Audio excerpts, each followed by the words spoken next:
Hello, my name is Lou Carmellini, and I'm a strategic marketing advisor to the California Mobility Center. I'm here today talking with Mark Rawson, the Chief Operating Officer of the California Mobility Center, and Scott Ungerer, founder and managing director of Enertech Capital, a founding partner of the California Mobility Center. Guys, it's good to have you here. Good morning. Good morning. In the last segment, you talked a lot about points of friction, either in getting a toehold in the critically important market of California, or in the ways that the partnerships between innovators and industry incumbents can grind to a halt. So, Mark, I'm going to ask you, in the case of California, how do you make California more accessible? Well, I think the way that we've designed the CMC is specifically targeted at that. We are structured in a way that we can be that single point of access for these early stage companies trying to bring new products to the California market, whether it be vehicles or supporting infrastructure. And we do that as a commercialization collaborative, if you will. That's a single point of entry for these companies to come into the existing California ecosystem in a very seamless way. We connect them with the regulatory environment that has a key say on how they enter the marketplace. We connect them with potential partners that could be off-takers or purchasers of their technologies. And we do that through the way that we've created a very holistic and collaborative set of programs and services to help these companies wherever they're at in their commercialization process. And then we execute on those services by relying on a very robust network of service providers. One of the things that we were really key about how we structured the CMC was to not replicate commercialization services that are already being provided in the marketplace by top shelf qualified consultants. So what we've done as part of the structure of the CMC is created this network of preferred service providers that are experts in commercialization services for these early stage companies, and bring them into an ecosystem where they get to work with these companies and provide those commercialization services that heretofore, these large companies may have not come down market to support these early stage companies. These early stage companies probably could not support these types of commercialization services if they were pursuing them on their own. So that's part of how the CMC has been structured, to leverage the best of the best in the industry in the commercialization service area, connect them with these startup companies, connect these companies into the regulatory landscape in California so they have a clear understanding of what the requirements are, what is the roadmap they need to navigate to be able to operate new products in the California market, and then connect them also with industry incumbents or industry members that are looking for these type of opportunities, whether it's end users or purchasers of technology. That's great. The ecosystem really seems to be a way to bring it all together and make California a lot more manageable. Scott, same question regarding the partnerships between industry incumbents and innovators. What does the CMC do to make that relationship work better?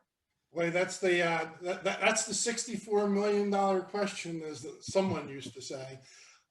So as I sit back and think about what the issue is, we're trying to take a process that happens between an innovator and an industry incumbent, and we're trying to compress that into being multi-purposed and happen much more quickly. So I'll give you a concrete example. A company comes in and they are producing a product, and it's a fairly substantial cost product, and they want to sell to a client, and they're trying to get their first sale. The typical approach is, let's do a pilot. I mean, it's not what the startup company says, but it's what the incumbent will say. And the incumbent says that because they want to test out and see if the technology or the product actually performs according to expectations. So after that, iteration, which by itself is probably 3 to 6 months, they reach agreement on some type of demonstration, and it's specifically that customer's performance requirements and their performance parameters and acceptance levels specific to them. And the startup company is very focused and almost doing anything possible to satisfy those needs. At the end result, even if the startup company meets those performance parameters, that one customer may or may not actually be in a purchasing mode. So they've spent all that time, only to get a private proprietary demonstration whose results are not usable on a broad scale. How we've changed that, and this is being done today, we have a facilitator of that engagement between those innovation company and the incumbent. We've pulled other potential customers out in the marketplace, and those performance parameters that they bring to the table are 15 instead of 5.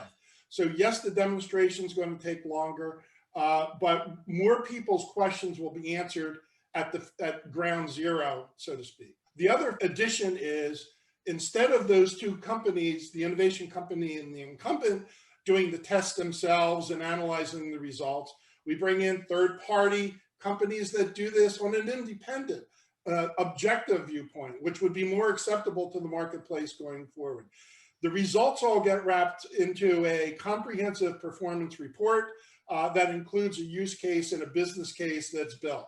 Now the company, although it's taken longer to go through that initial demonstration, has a work product that solves many customers' questions. The performance is validated by third parties, which makes it much more credible in the marketplace.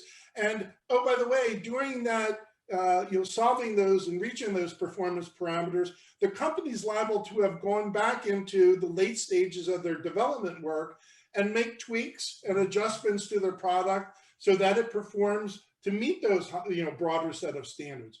So that entire process, accelerates the path to commercialization in our viewpoint.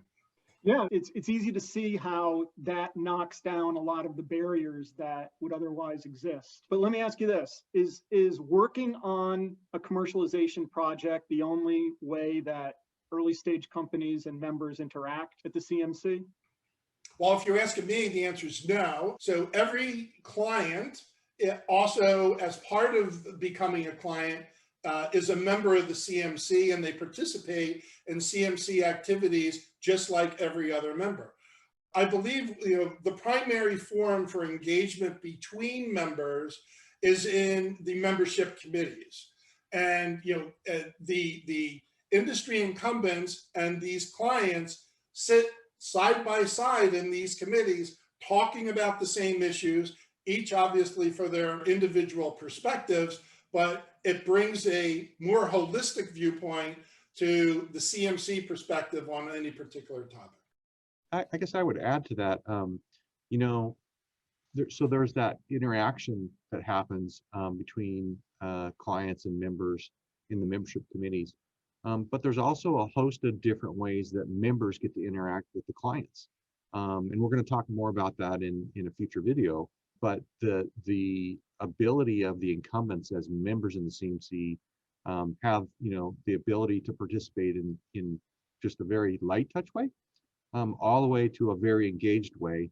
And Scott's example gave you an illustration of how a member can be very engaged in a deployment program with or demonstration program with that particular client as part of their product launch. Exactly. Thank you guys for pointing out how the California Mobility Center makes California more accessible and also addresses the friction between incumbents and industry innovators.